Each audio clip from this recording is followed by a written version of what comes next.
খেয়ে চলে যাচ্ছে। তাহলে মরাকেও ভয় নাই। তোর কি গেল? হ্যাঁ তোর কি গেল? তুই তো যাবি, মরে গেলে তো তোর সুবিধা হবে। সুবিধা তোমার বিরাট, কিন্তু অসময় চলে যাবি, কষ্ট হবে তো। শুন, হ্যাঁ। স্বামীরা যত তাড়াতাড়ি মারা যায় না, বউরা তত আনন্দে থাকে, ঠিক আছে? অবশ্যই আমি তো বলছি যা, কিন্তু তাই বলে এইভাবে যাবি? ঠিক আছে, হ্যাঁ ওই ছলনা কান্না একটু কাঁদে, চোখে ই করে লোকের এখানে গেলে দুঃখ দেখায়, বাকি আরামে কাটায়। আমি তো বলছি আমি খুব ভালো থাকবো, মানছি তো, তুই কেনে? ওটা দুনিয়ার সবাই। বাস, কিন্তু তারপরেও না আমার অসময়ে চলে গেল, শুধু নেশা করে।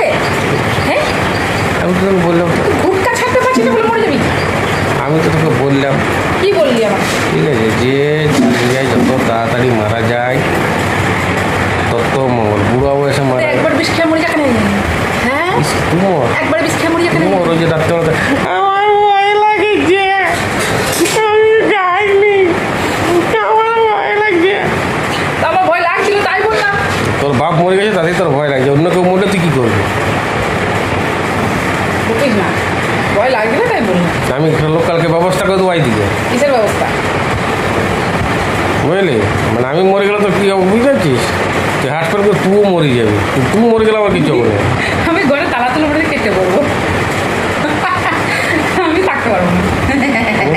তুই মরে গেলে আমার কিচ্ছু হবে না। না জানি তো আমার হবে না, বেটার হবে না। বেটাও বিন্দাস, বেটার ভয় বলে কিছু নাই। নাই, ওর বুকে ভয় বলে কিছু নাই। ঠিক আছে, জানি না ভূত টুত না কিছু আছে। ভয় জানেই না, জানি না। এই ফিলিংসটাই নাই ওর। ভূত মানে খেলা, বন্ধু, এন্টারটেনার, এন্টারটেনার। আর ও তুই এন্টারটেন হয় ভূত দেখে। আর তুই কী করছিস? সেই চৌকিতে ঝপাং করে ঝাঁপি দিলে বা ধপ ধপ করে হাতে করলে যেমন আওয়াজ হয় সেরকম আওয়াজ পেয়েছে। তাহলে গ্লাস করছে, কখনো মনে হচ্ছে এটা বাইরে তারপর দিকে কুকুর ঘা করছে, কখনো দেখছি আমার সাইকো সাইকো মিউজিক বাজছে। সাইকো সাইকো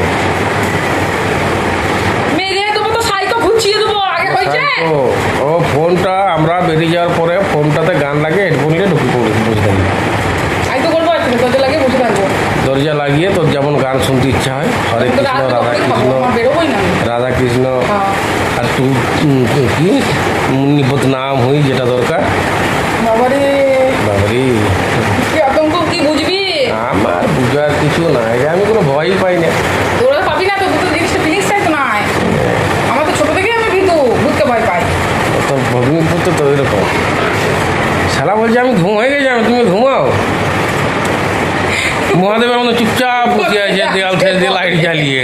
ওই যে চারিদিকে দেখছে, যদি শ্বশুর চলে এসছে, যদি শ্বশুর বসে আছে। আমার লাইট অফ করো, লাইটে জ্বলুক, তাহলে ঘুমাতে হবে, লাইট অফ করো, দিয়ে পর লাইট অফ করে চলে এসছে, কি হবে তাহলে? তখন ওকে ধরবে, ঘাড়ি চলে যাবে। গিলি নিচ্ছিস তো? গিল্লি হ্যাঁ কবার? এই যাচ্ছি। সকালে কি খেলি? সকালে কলা খাইছি, দিয়ে তখন ডাউন খাইছি, দিয়ে দুটো ডিম সেদ্ধ খেলাম। তোর পেট লাগে কুয়া, বলেছি না তোর কুয়া। কি করবো, আমার সকালে বেশি খেতে পাই না, খেলে করে ঘুরে বেড়াবো মধ্যে এলো। কুয়া রে, পেট লয় কুয়া, আসলে তো কুয়া হয়ে গেছে তাহলে এত সকাল মানে। তোর কি? আমার কিছুই নেই, তুই খা তোর কি? খা। তোর খাই আমি, তোর খাই। হ্যাঁ, বাবা আমার মা, কেন খাবি? বাবা মা। খেয়ে নিচ্ছিস তো, কি খেয়ে নিচ্ছিস তো। কি খাইছিস? চোখগুলো দেখ, সামনে চোখগুলো দেখ। ঠিক করে তো দিচ্ছিস না, তোর এতদিন এত পয়সা চলে যাচ্ছে, মহল বানাচ্ছি, এই করছি ওই করছি, শুধু আমার দাঁতের বেলা তো কষ্ট লেগে যাচ্ছে। চোখগুলো দেখছো, দাদা দেখি এসেছ, বললাম তো তোকে চোখ, কি তো দাদা দেখি আসি, তোর পয়সা নাই, আমার দাঁতের বেলা তোর আর পয়সা নাই। দেখি আসি, চ দেখি দাদা দেখবো কি না মেরে খুন করতে লাগবে। ফগলি রে, লাগাস না আমাকে। ফগলি রে,